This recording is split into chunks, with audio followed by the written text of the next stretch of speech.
Con noi Stefano Dal Santo, capitano del Breganze, avete giocato un'annata stratosferica e adesso ne tirate fuori i frutti in questo finale di stagione.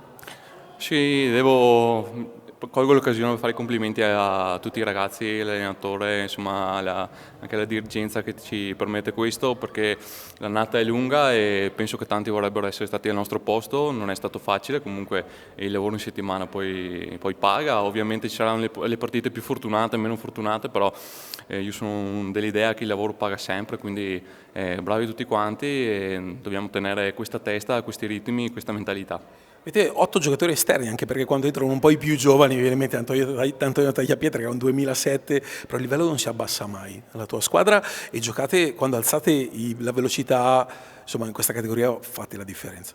Sì, penso che c'è un grande potenziale, chiaramente con gli anni si fa esperienza, no? Ricordo anni fa si facevano delle cose e con gli anni impari, nasce l'astuzia e tutto quello che è l'esperienza. No? Questi ragazzi sono bravi, sono contento e fortunato ad averli in squadra con me perché contro sarebbero un problema e quindi penso che ecco, è un'annata positiva anche in questo senso di crescita. Senti, noi invece dalla parte opposta della classifica viviamo un discorso salvezza in questo girone dove paradossalmente anche chi è quarto come Roller Bassano poi ha vinto questa sera, quindi ovviamente è salvo e può lottare per andare su, ma c'è davvero un equilibrio pazzesco, cioè dal Valdagno alla quinta in classifica. Sì, ci sono stati squadre che hanno a volte scivolato su piste in cui magari non era così prevedibile e viceversa. No.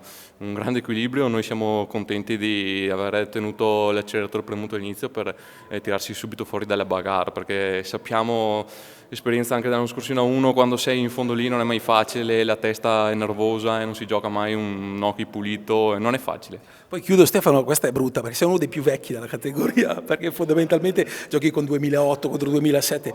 È comunque un contenitore dove si trovano tanti giovani talenti adesso in questa Serie 2 fondamentalmente, magari a differenza del passato dove c'erano tanti vecchi, invece qui sono tutti giovani, corrono come dei matti.